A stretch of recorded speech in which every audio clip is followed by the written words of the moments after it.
আমার মতে এই দুনিয়ার সবচাইতে সাহসী এবং সবচাইতে দাতা হচ্ছে কন্যা সন্তানের বাবা। সারা জীবন মেয়েকে সবচাইতে ভালো খেতে দেয়, সবচাইতে ভালো জামাটা পরতে দেয়। তার সামর্থ্য থাক কিবা না থাক, লাখ লাখ টাকা খরচ করে মেয়েকে পড়ায় কোনো স্বার্থ ছাড়াই। জানে সে মেয়ে বিয়ে দিলেই পরের হয়ে যাবে, ছেলেদের মতো সে আর সংসারে কিছু দিতে পারবে না। দেশের বড় বড় প্রাইভেট ইউনিভার্সিটি, বড় বড় মেডিকেল কলেজগুলোতে 30%ই মেয়ে। এই লক্ষ লক্ষ টাকার ইনভেস্টমেন্ট প্রায় শূন্যই বলা চলে। আমাদের দেশের বেশিরভাগ মেয়েরাই কিছু করতে পারে না, আর কিছু করলেও বাবার হাতে বেতন তুলে দিতে পারে না, আর বাবারা তা নিতেও চায় না।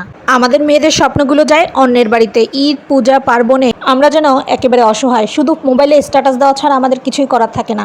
অনেক জায়গায় তো দেখেছি বাবা অসুস্থ হলে মেয়ে দেখতে পর্যন্ত যেতে পারে না, শুধু আরেকজনের অনুমতির অপেক্ষায় থাকতে হয়। ফুলের টোকা লাগতে না দেওয়া সেই মেয়েটা অন্যের বাড়িতে যাবে, কি ব্যবহার হবে তার সাথে, কিভাবে থাকবে, কি খাবে, সব অনিশ্চয়তা সত্ত্বেও বাবা বুকে পাথর বেঁধে মেয়েকে অন্যের ঘরে পাঠায়। কিছুই করার নাই, এটাই আমাদের সমাজের নিয়ম। এত বড় কলিজা আর এত বড় দাতা মনোভাব শুধুমাত্র একজন বাবার পক্ষেই সম্ভব।